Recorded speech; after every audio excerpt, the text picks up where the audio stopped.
Good evening and welcome to a closer look. In this episode, we will be looking at second chance education provided by some educational institutions in the country. Operating for almost 15 years and equipping the human resource of the country is a locally owned education institution, Kumul Training Institute. Providing various TVET courses as well as diploma courses, Kumul Training Institute mainly supports grade 8, 10, and 12, giving the students a second chance to pursue their education or let alone the opportunity to study and find employment. In different many programs, of which TVET.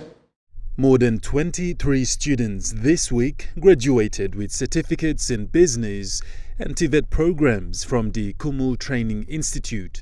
Director Max Kuri added that with the opportunity of receiving a certificate each, of the students can now go out into the real world and find better jobs to sustain their livelihoods. Present to witness the graduation ceremony were representatives from various districts, sponsors, parents and families of the students that graduated from the Kumul Training Institute, where they were awarded certificates for business and other TVET programs. Director for Kumul Training Institute, Max Kuri, said KTI will continue to educate and equip the future generation. He said the graduation was not only to award the students their certificates, but to remind them of how they can live their lives and become agents of change in developing the human resources. Parents, graduating students, and the sponsors, without you guys we couldn't come this far. With your presence we make things available. And this is our graduation day for you guys. Thank you for being with us in the last 6 months. This is certification graduates going out as MC1 and certificate level.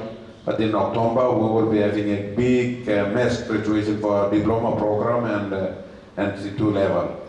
I think in the year 2023 we are having a bit of a 3-year 3 terms graduation in a year and sends out students in mass.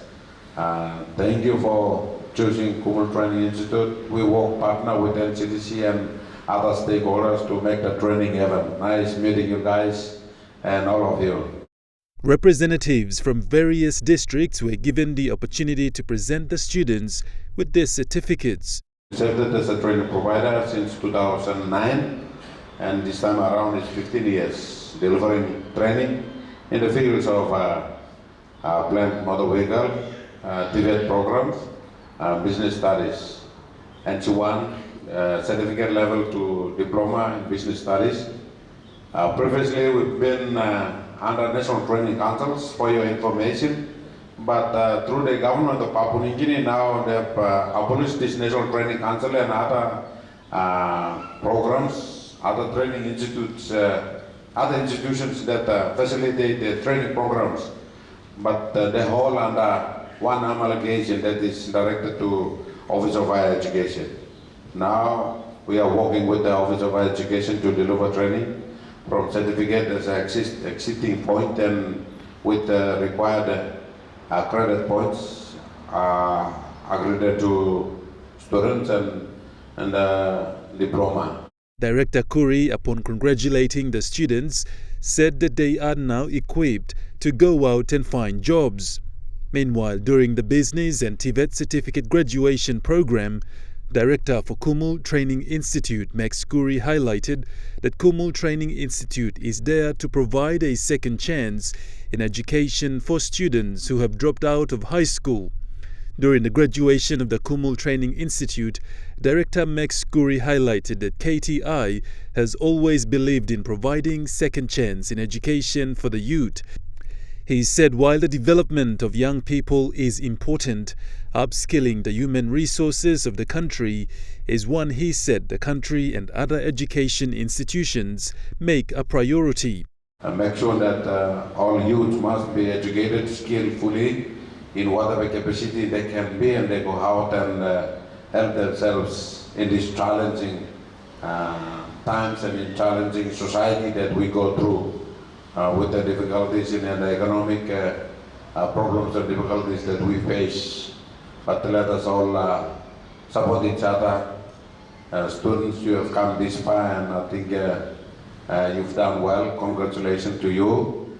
With these papers, you can be able to further your studies as a certificate level, or if you can be able to find secure jobs for yourself, and you can have a living and contribute to your family and district, province, and country as a whole.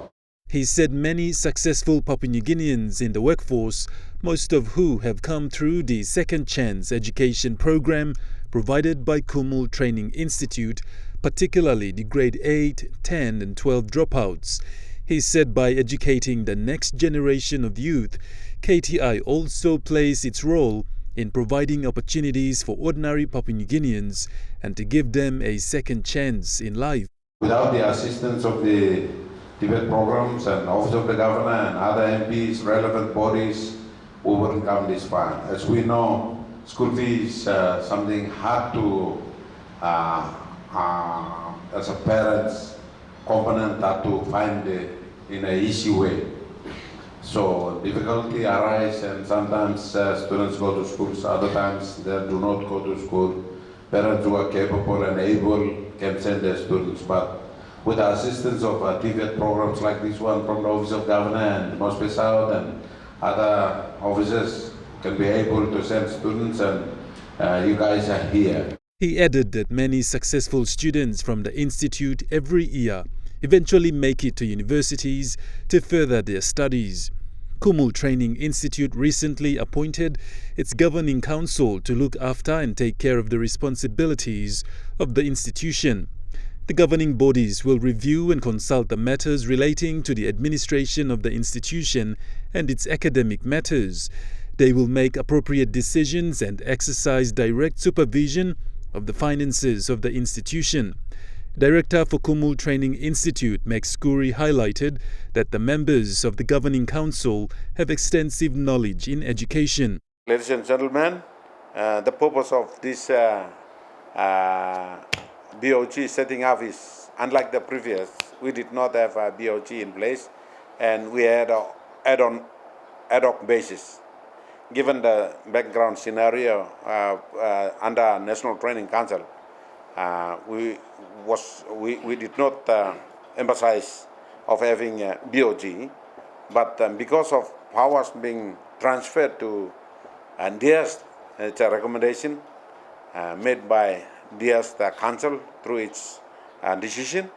We have no choice but to comply with their decision, set up this BOG. So that's the governing body that will regulate, monitor the involvement of school, Kumul Training Institute, its academic programs, its staffing, the environment, the general existence and operation of the school is now under the wardship of the BOG members who would be swearing in today, starting with me as a chairman, then proceed to my BOG members. He added that the annual performance evaluation of the director of the institution and the head of the department are sent to the chair of the council. All the new board members were taken through their set of guidelines that each of them should abide by and what to do if one is to exit.